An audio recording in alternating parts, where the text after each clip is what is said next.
Welcome back mga ka-TV. Ang video na tatalakayin natin ngayon ay ang chapter 11 ng Omniscient Reader's Viewpoint, at kung bago ka lang sa channel ko ay huwag mahiyang mag-like, subscribe o follow at i-click ang notification bell para ma-notify ka sa susunod na video. Paalala, ang video na tatalakayin natin ngayon ay maaaring mag-iba mula sa ilalabas na anime. Hindi ko inaangkin ang mga drawing o anumang materyales na ipapakita. Ang layunin ko ay magpakita ng suporta at magbigay ng impormasyon tungkol dito. Ang lahat ng kredito ay nananatili sa mga orihinal na may-ari. Maraming salamat, ang grupo ay mas mahusay na lumaban kaysa sa inaasahan, at kapansin-pansin ang kanilang koordinasyon mula pa lamang sa simula. Nanguna sa laban sina Kim Dokja, Lee Hyun-sung, at Jung Hee-won, habang ang iba ay sumuporta mula sa likuran. Sa loob ng wala pang isang minuto, ilang ground rats ang agad na napatumba, nabutas ang kanilang leg o naputol ang mga bahagi ng katawan bago pa sila makaganti. Si Lee Hyun-sung ay nagpakita ng kahanga-hangang lakas at kalmado, madaling pinapabagsak ang mga kalaban habang tila walang kaba, at sinabi pa niyang mukhang posible silang mabuhay. Ang kanyang matibay na pag-isip ay kakaiba sa mundong ito dahil karamihan ay matatakot sa ganitong sitwasyon. Ipinapakita nito kung bakit siya makikilala sa hinaharap bilang Steel Sword. Samantala, si Jung Hee-won ay nagpakita ng matinding lakas sa pag-atake. Dahil sa kanyang kasanayan sa espada at paglalaan ng karamihan ng kanyang lakas sa strength, bawat hampas niya ay mabigat at mapaminsala.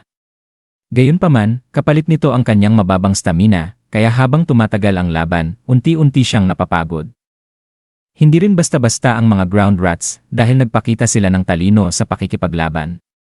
Sinubukan nilang paghiwa-hiwalayin ang grupo at targetin ang pinakamahina. Ngunit mabilis ding nakaangkop ang mga kasama. Si Lee Gilyaong, kahit bata pa, ay nakatulong sa pamamagitan ng pagtama ng isang ground rat gamit ang isang bagay na kanyang inihagis, sapat upang maston ito at matapos ng iba. Si Yeo Sang-an naman ay nagulat ang lahat dahil sa kanyang kakayahang mag-adjust. Kahit nag-aalangan sa simula, nagawa niyang saksakin ang isang kalaban at hindi binitawan ang kanyang sibat hanggang sa tuluyang mamatay ito. Sa kabilang banda, si Han Myung-woo ay kumatawan sa takot ng isang ordinaryong tao, nagtago lamang siya at nasugatan pa. Na nagpapakita ng malaking agwat sa pagitan ng mga kayang umangkop at sa mga hindi. Nang mapatay ni Kim Dokja ang huling ground rat, natahimik ang paligid.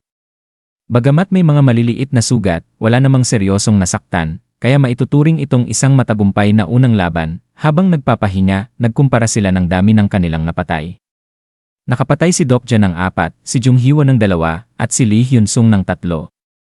Bahagyang nasaktan ang pride ni Dokja dahil halos magkapantay sila ni Hyun-sung.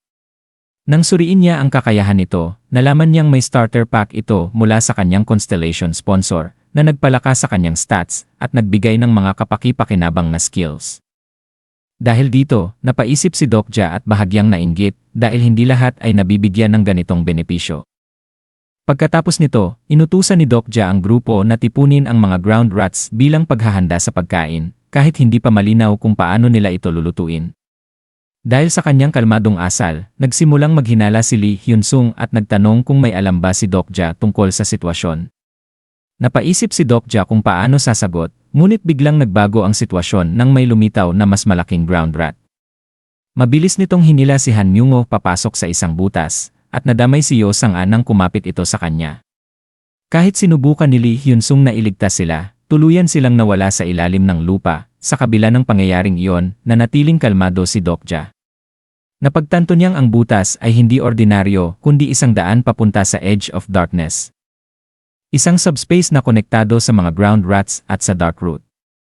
Dahil sa kanyang kaalaman, nagpasya siyang sundan sila, ngunit pinili niyang si Lee Gilyaong lamang ang isama dahil sa kakayahan nitong tumulong sa paghahanap. Iniwan niya sina Lee Hyun-sung at Jung Hee-won, lalo na't hindi pa ganap na nakaka-recover si Hee-won. Kahit tumutol ito, malinaw na mahina pa ang kanyang kondisyon, kaya napilitan siyang manatili. Sa pagpasok ni Dokja at Gilyaong sa lagusan, napansin nilang kakaiba ang lugar. Tila nababago ang gravity at kayang tumayo kahit pababa ang daan. Lubos ang dilim dahil sa black ether na sumisipsip ng liwanag, kaya umasa sila sa kakayahan ni Gilyaong.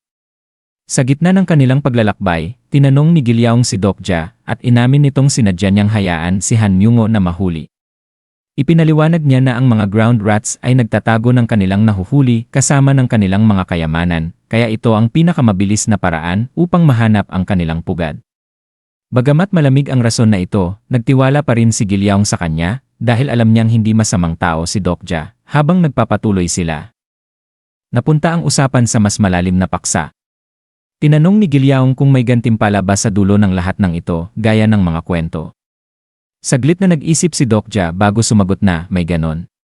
Sa kabila nito, itinago niya ang kanyang tunay na nararamdaman. Habang papalalim sila, unti-unting nabawasan ang black ether at lumawak ang espasyo, senyales na malapit na sila sa dark root. Narinig nila ang mga ground rats at nakita ang isang mahinang liwanag. Sa paglapit nila, natagpuan nila ang isang lihim na lugar na may mga nakatagong bagay at isang sirang kahon. Sa sandaling iyon, lumitaw ang mga mensahe na nagpapatunay na nakarating sila sa ground rats treasure trove at nagsimula ang panibagong yugto ng kanilang pakikipagsapalaran.